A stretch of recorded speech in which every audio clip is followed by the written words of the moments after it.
else who doesn't like the sound of that? Steve Forbes, Forbes media chairman. Steve, at least the president said he'd rather not have another tax bracket. But what is this deal? Where did this idea of having a special wealth tax, which is what this amounts to, where did this idea come from? Two things. One is trying to appeal to the Democrats and take away the we're helping the rich thing, which is preposterous. Let me stop you right there, because there's no way in hell that they're going to get one Democrat voting for anything. So why try to appeal to the Democrats? Because it's Washington, and they don't get the real world. The other thing is they worship the Congressional Budget Office estimates of what's going to happen in the next 10 years. The Congressional Budget Office always assumes tax cuts don't much help the economy. We know from experience that's absolutely ridiculous.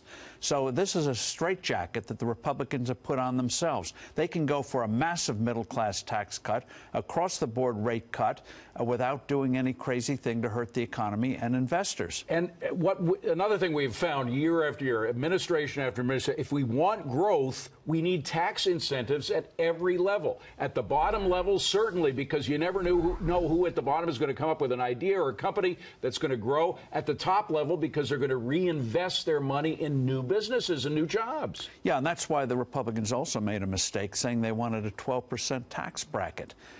Keep it at 10, guys, and go for it. And no mention, David, of capital gains tax cuts. It's now almost at 24%. We know every time they reduce that tax, they immediately get more revenue, and it helps the economy. They get more revenue, and the other thing that happens is everybody's complaining Bernie Sanders on down. It's funny hearing a lot of Republicans sounding like a socialist Bernie Sanders, but talking about the wealth disequilibrium between the richest and the poorest. Well, in fact, when you have tax cuts at every level, and we saw this in the Reagan administration, not only does the top level do well, the richest 20%, but the poorest 20% did just as well. It was almost equal, about 12% rise in their incomes.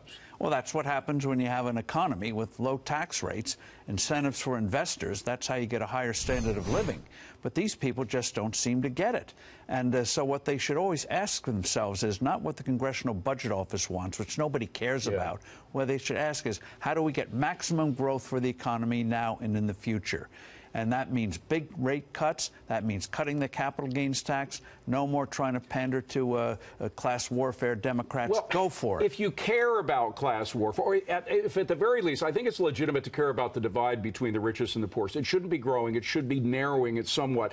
Then you should be against the progressive tax increases of the Obama administration, because if we've seen over the past 7 years, that divide has grown as we have increased taxes, not decreased them. Yes, because who's hurt the most with a stagnant economy? Those with the least, those trying to get ahead. So they should do it across the board so those who are on the bottom have a chance to get to the top. And we saw in the 60s, we saw it in the 80s and 90s, when you have a benign tax code, good things happen. Steve Mnuchin seems to understand this. When he came out with the original tax plan of Gary Cohn back in April, he said that growth is the key. We don't have to worry about a CBO analysis. It's stagnant. It doesn't take into account the growth of the economy. Is he being overruled now inside the Beltway by the politicians? I think right now he is. But I think at the end of the day, as they get down to the nitty-gritty of actually having to pass something, then they can weigh in and say, we want maximum growth. That is the bottom line. And the thing is, if you have 3.5% or 4% growth in the coming years, the deficit goes away for those who are worried about the deficit. The CBO always assumes, oh, maybe we'll get it up to 2.5 or 2.6 or 2.9, something ridiculous.